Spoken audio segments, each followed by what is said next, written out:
Dans cette vidéo, nous allons apprendre comment résoudre le problème avec notre base de données XAMPP.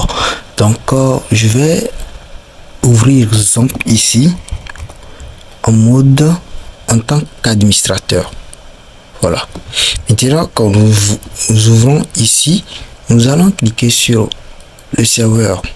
Le serveur c'est très bien allumé. Vous voyez, il est allumé. Nous allons maintenant ouvrir notre serveur web et notre base de données MySQL. Serveur SQL refuse. Vous voyez ce qu'il écrit. Il y a un problème de conflit de port avec le port. Vous voyez, on n'arrive pas à se connecter. Donc pour résoudre ce problème, qu'est-ce que nous allons faire? Nous allons justement aller pour voir quels sont les services qui sont mis en conflit avec ceci. Quand cela arrive, il faut comprendre que c'est parce que vous utilisez un service qui utilise déjà le port de MySQL qui est le 3306. Donc pour pouvoir éviter cela rapidement, nous allons vérifier pour voir quel service l'utilise.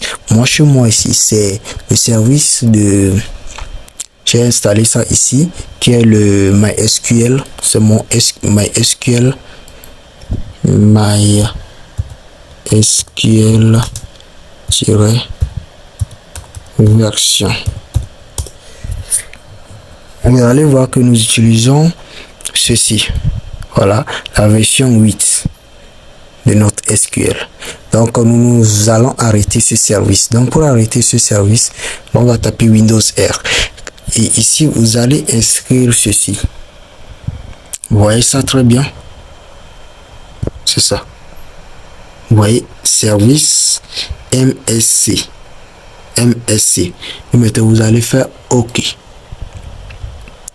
Lorsque vous faites OK, vous allez venir maintenant chercher ici dans cette liste le service nécessaire qui est MySQL. Vous voyez, quand vous venez, si vous cliquez sur lui, quand vous cliquez sur lui, vous voyez ce qui est inscrit ici.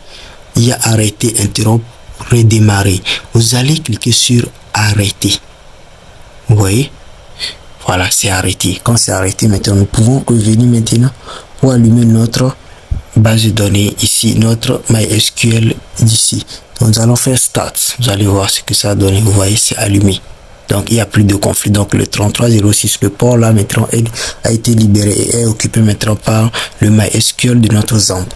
Maintenant, nous allons ouvrir l'administrateur, c'est-à-dire notre PHP admin, pour justement intégrer une base de données. Donc, c'est quoi le contexte?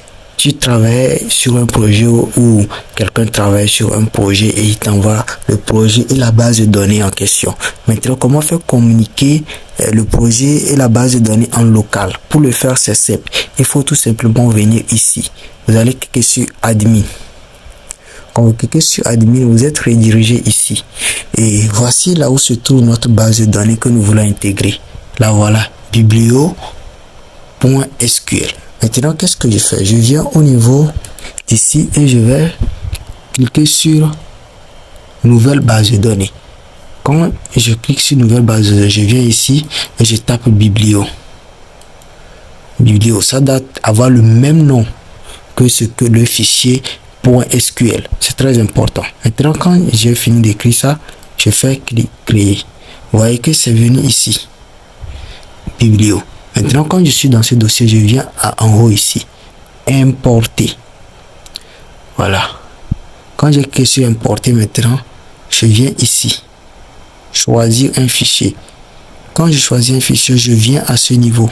Je cherche dans le dossier où se trouve notre base de données biblio.